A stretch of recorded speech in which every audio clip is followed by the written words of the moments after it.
Well, good morning, everyone. We wanted to speak to the media before we get testing right here. You see there are a number of folks with the Richmond City Health District who are setting up. Before I begin this morning, I want to say thank you to Diversity Richmond, one of the premier equality organizations here in the Richmond region.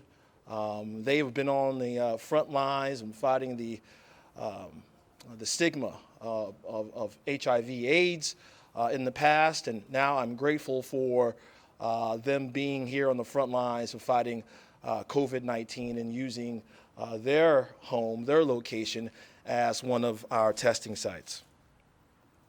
Last Thursday, we requested and Governor Northam granted a necessary 2-week delay moving into phase 1 reopening. This direction was informed by the data at our disposal, now including the percent positivity numbers for our city, provided on Thursday from the state. In early May, we had a 7-day average of about 16.5%. Today, we are at 23.5%. Now, moving forward, it's incumbent upon us to make sure our reopening is safe and equitable, rooted in science and a commitment to the safety of all Richmonders, regardless of their race, their economic status, financial means, regardless of their insurance coverage, their health care access, or any other of the dividing points that we see society split upon. This is an unprecedented challenge, and we must respond with unprecedented innovation as well. That simple yet challenging premise will inform how we reopen, when we reopen. It's not a case of if and when, it's about how we reopen. From the beginning, this administration has held that the best way to control this pandemic is through widespread testing. More testing, more testing, more testing. In the next 2 weeks, we're planning to significantly expand our current testing capacity with a continued emphasis on the communities that need it the most.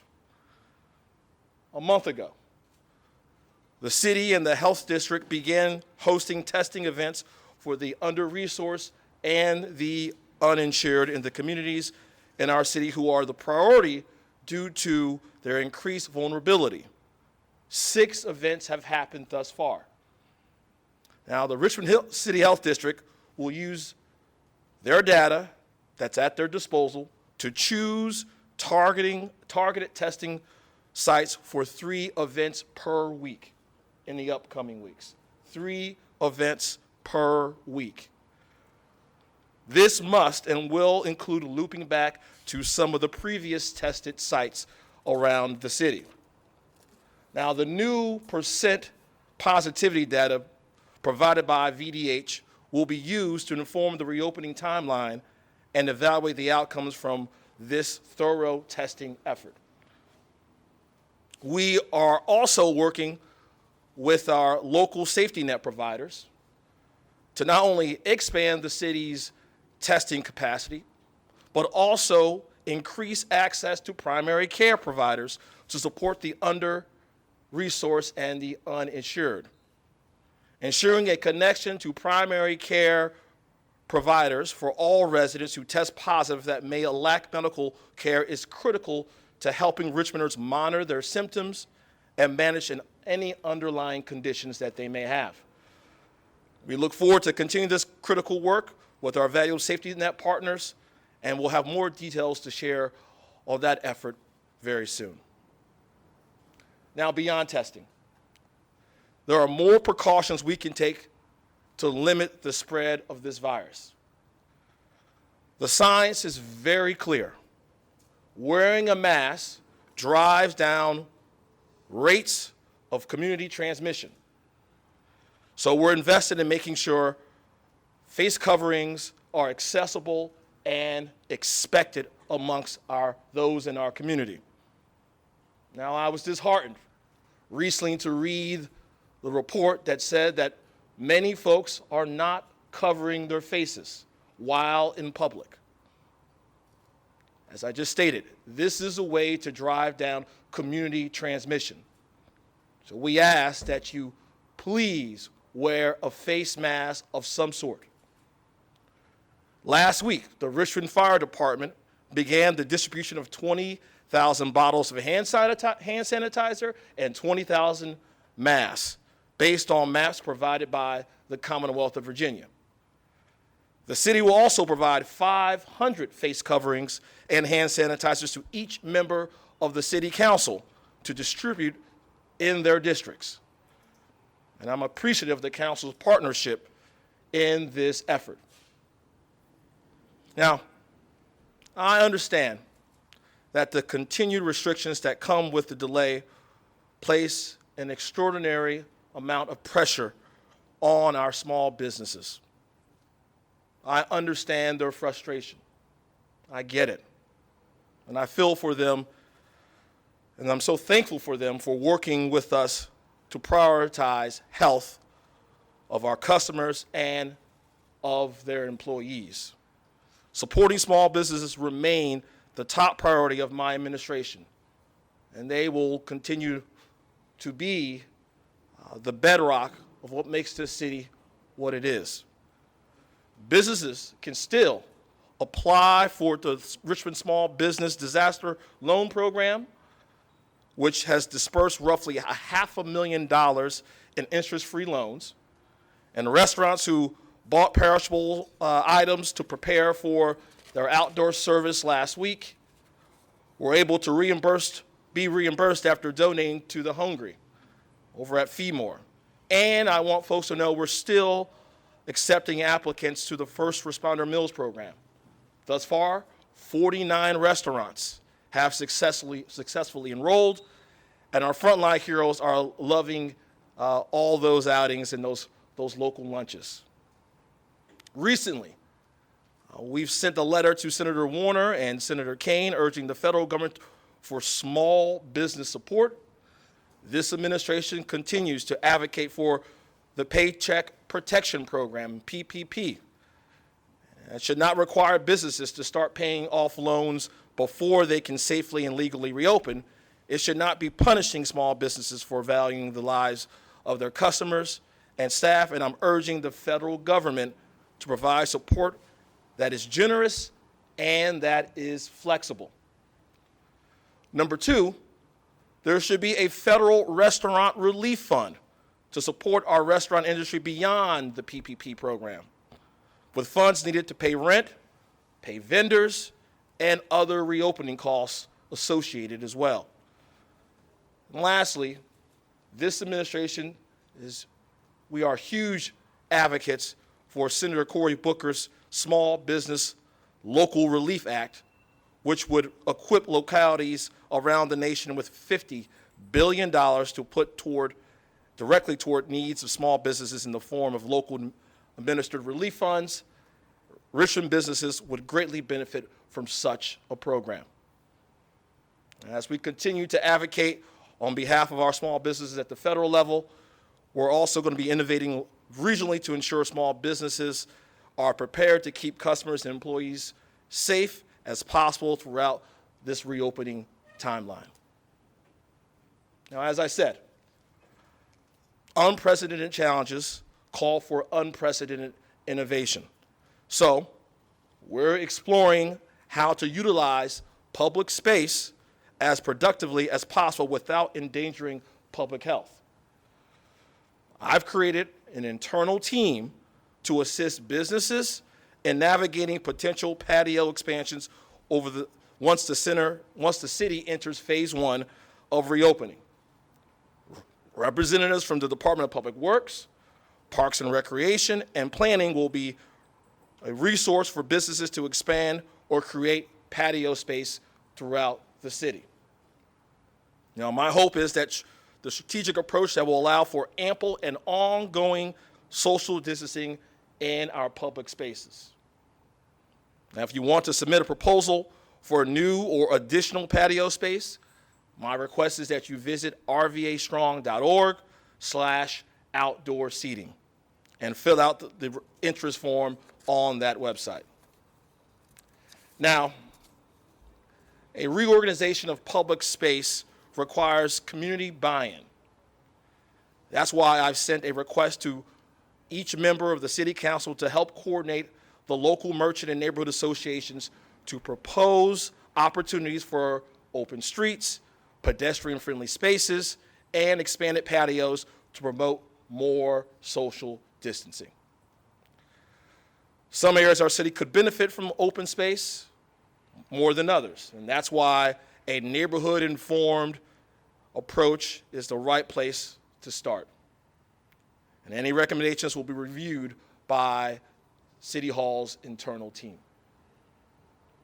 Now, I know this is a lot of information to take in early this morning. It's going to be a busy 2 weeks, but we have requested this delay for a reason. We requested this delay because the data didn't suggest that reopening Richmond on May 15th would be safe. And bottom line, that is this administration's number one priority. Our number one priority. I still believe in a data-driven approach, and that ultimately, the virus will determine the timeline. The plan I've laid out focuses on the things we can control. We can control widespread testing. We can control providing and normalizing face masks. We can control our support to small businesses and innovation using the space at our disposal to promote more social distancing. When we reopen, and we will reopen, it will be done safely with all Richmonders in mind. It will be done equitably, and it will be rooted in the hard work over the next 2 weeks. So to all the Richmonders out there, let's make it happen. With that, I'm going to ask Dr. Danny Vula to make a few remarks. Dr. Vula? Good morning, friends. Just say a few words about our efforts to ramp up testing. As the mayor mentioned, we've done over the last 3.5 weeks 6 different testing events, over 600 individuals that we've tested. If you include the ones in the county, that's 9 events and 914 total people tested. That will only increase moving forward. Thanks to a commitment from the city and from our partners in the county and the continued efforts of the Commonwealth to get access to test kits and increase testing capacity, I expect a significant increase in the amount of testing that we do over the next few weeks. And we're going to add a few tools to that toolbox. In addition to the work that we do as a health department, actually getting out to communities and pulling off these testing events, we will both be working with our safety net to figure out how to increase testing in the free clinics and federally qualified health centers. We have feelers out with community residents to talk about how accepted the National Guard would be as a community testing unit. You know, we've talked about the fact that the National Guard has been very involved in supporting testing largely in long-term care facilities. We're looking if there are opportunities to deploy them in community testing settings. And then the state, VDH, has entered into a contract with a private lab company that will be doing large-scale testing. Yesterday they were in Northern Virginia, tested over 1,000 individuals in a combination drive-through, walk-through clinic, and we're looking to bring them to Richmond in the next couple of weeks. So a few new tools that we're going to be deploying to increase the amount of testing that we're offering our community. At these different events, we've talked, and you hear me talk a lot about the amazing presence of the Medical Reserve Corps. A bunch of them are here today helping make this event happen. But none of this happens without our testing czar, Amy Popovich, who is our nurse manager, but really the person who coordinates all of these events. So I'm going to invite her up to talk a little bit about the details of some of those testing efforts. Good morning. Thank you, Danny, and thank you, Mayor. Just again, a thank you to our safety net. As the Mayor mentioned, testing continues to be one of our key strategies at the health district. So yesterday on a call with our 5 safety net provider partners, Crossover, Virginia League for Planned Parenthood, Health Brigade, Daily Planet Health Services, and Capital Area Health Network, all immediately wanted to join in with what we're doing. So we're very grateful for their partnership. One of those strategies is getting more testing kits into the hands of our safety net. Additionally, ensuring that there's capacity in the safety net for positive patients to access primary care provider appointments.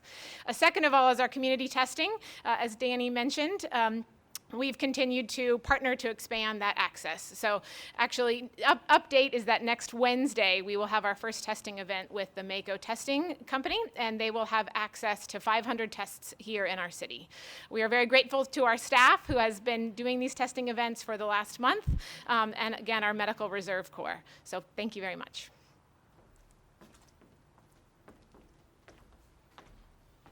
All right, we'll take some questions. I know that the Reserve Corps and the Richmond City Health District staff are continuing to set up. We got lines already forming, so we want to be as quick as possible so folks can get tested and we can get the day underway. So with that, Jim. Thanks for holding this, Mr. Mayor. In the event that you guys do request an additional extension or exemption from the state on reopening, how is your administration going to communicate that to business owners, and do you plan to do that more than 24 hours in advance of said request? Yeah, well, we are going to, first, it's premature to actually know what we're going to do next week. All right, we're going to let the data dictate our next steps. Last week, we had, in conjunction with the Richmond City Health District, we started conversations with VDH and the Commonwealth back on Monday. We didn't have access to that data until Thursday morning, roughly, late Thursday morning. And once we saw the data, we saw the percent positivity rate, we knew what the right thing to do was. And the right thing to do was to send a letter to the governor asking that he grant us a delay in opening and reopening on phase 1. And we're grateful for that. Looking at the spikes in data over the course of the last few weeks, a few days, you saw that we had 54 positive cases on Thursday. And looking back at it, I think we made the right decision. If the trajectory was heading in a different direction, we obviously would not have gone forward. But the data was what the data was. And if we received that data on Monday, we would have asked for the extension or the delay on Monday. Laura? Do you see a potential to delay the start of phase 1 even further than May 29th at this point? We will, it's too premature, I think, to actually say what direction we'll go in for May 29th. We want to get through this week first. We got testing that's going to occur here, and then we'll get through next week, and hopefully sometime next week around this time, we'll know where we are, and we can at least inform our businesses of where we are as well. But it's not about whether, if and when we open, it's about how we're going to reopen. And that's what today has been solely about. It's about how we do it. And the governor stated that this is his recommendations for phase 1 that's the floor. We're looking at, what else that we can do to ensure that each and every Richmonder can enter an establishment or can enter phase 1 in a safe manner. Henry? Mayor, does the delay buy you time to put in place kind of what you've been talking about here and laying all that out? Is that why the delay sort of kind of get us ready for reopening? No, the delay is because of what the data stated on Thursday. That's the reason for the delay. The delay is because the data showed that we had a percent positivity rate that was on the rise and not falling. That's what the delay was all about. That means that when they do all this testing, that we're seeing a higher percentage of those who are tested are testing positive. Now, they could administer all these tests around the city at different sites, and those tests could come back negative. And when those tests came back negative, you would see a downward trajectory. Instead, a great amount of those tests are coming back positive. That shows you that the virus is lurking throughout our community, and particularly in our most vulnerable communities. And for me, And I'm sure I don't want to speak for Dr. Avula, but that just shows that's problematic for us, right? Because these are individuals who may be asymptomatic, who may go back to work, and they go back to work, they work in an establishment, they could potentially infect someone, and then we're doing this all over again. And that's why we have to be safe about this. Safety first. Rodrigo. Can you offer any more details on the plan to offer new patio space for businesses in public areas? Yeah. So first, we're grateful and thankful for the help of the city council staff, their liaisons, and then the team over there. We want this to be a community-based, community-driven approach. We don't want to be in the game of picking winners and losers. We want to do this equitably. And so we're going to listen to those neighborhood and those business associations throughout the city, and our team will review each one of those requests, and where we can expand, we will try our best to ensure that we can support social distancing for those individuals who visit those establishments, and also keep those employees safe as well. One question for the mayor, one question for Dr. Avula, if that's okay. Like the state has set a level of tests per day at 10,000. Do you have one for the city of Richmond that you want to see administered in order to feel confident about reopening? Dr. Avula, speaking to kind of the lag and the positive results or the test results coming back, when might we have a clear idea and picture of what that percentage of positivity is actually trending in the right direction? I'm going to let Dr. Avula answer that question. Let him come up here, but I'm going to say this. I think, and this is my praise for the Richmond City Health District. I don't know of any other locality in the Commonwealth of Virginia that has been as targeted and as strategic in testing the most vulnerable than the Richmond City Health District. They have done it in a robust manner. They've been accessible. And I think if more and more localities and more health districts did this around the Commonwealth, you probably would see similar results. And so I'm grateful for their work in leading into this process, because I know it's not easy. It's not easy to make this all happen. So I'm grateful for the work. Dr. Avula? Do you have a number or anything like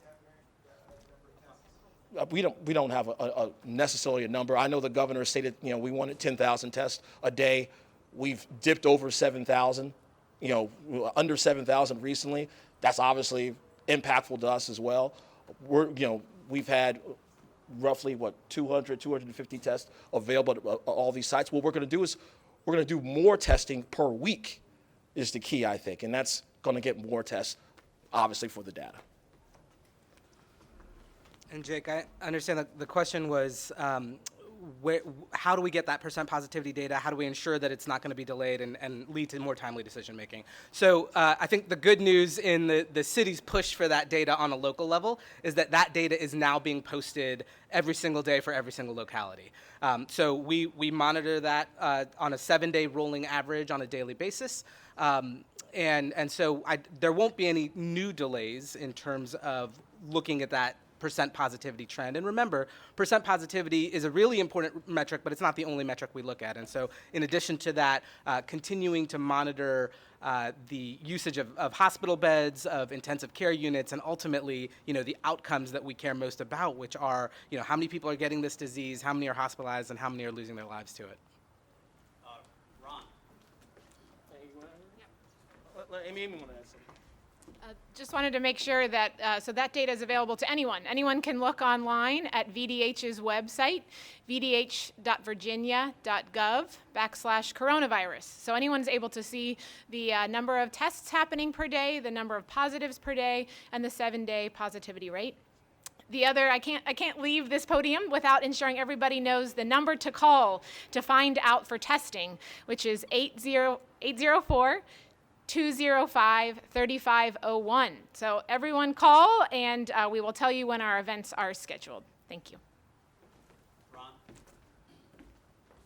Mayor, this whole pandemic is a fluid situation.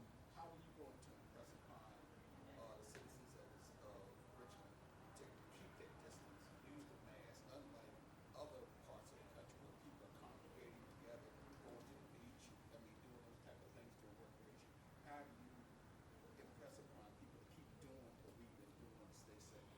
The question was, how will we impress upon the general public to continue to be safe, follow the social distancing protocols, wear a mask. I'm going to continue to beg and beg and beg and beg. We know that depending on the type of mask that you wear, that you can reduce the transmission rate by 20 to 80%.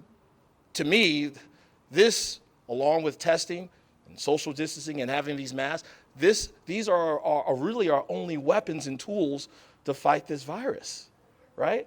If you want to get back to a modicum of normalcy, you got to get one of these, right? You got to get a mask. And that's why I'm grateful for the efforts of the city getting out that 20,000 masks to those who are in our most vulnerable population.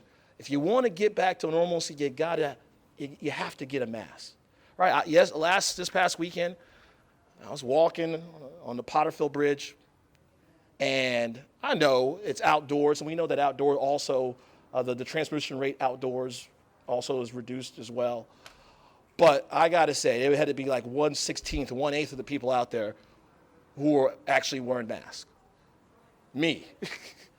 Everybody else wasn't. And so today, once again, I will plead with you. If you want to return to normalcy, I think we have to get access to a mask, find a mask, and wear the mask everywhere we go, particularly here in public. It's a must. People are doing, if I could do it, if I could make it mandatory here at the local level, we don't have the authority to do so, we would have done that by now. That's why last week we requested Governor Northam to do so. All right, guys, we only have time for a couple more questions. Shannon, One more, so we can get folks. Clarify that you did say that there were going to be 3 testing events each week. Per week, correct? Yes, per week. And do we have any idea of what that's going to look like starting next week or this week? Amy, you got to go ahead. Because of our access to this organization, Mako Labs, we will do a combined 2 events next Wednesday. We got one at Southwood and one at Eastern Henrico. And then on Saturday, we will be at Martin Luther King Middle School. The following week, we will be at St. Paul's Baptist Church off of Belt Boulevard. And then we will be back at some of our regular rotating spots as Tuckahoe Middle School and again at Community Supermarket in the East End. All right, thank you, ladies and gentlemen. And before we leave, let's just give a round of applause to the Richmond City Health District and the Reserve Corps for the work they're doing here today. Let's have a good, safe day out there and get as many people as possible tested. Thank you.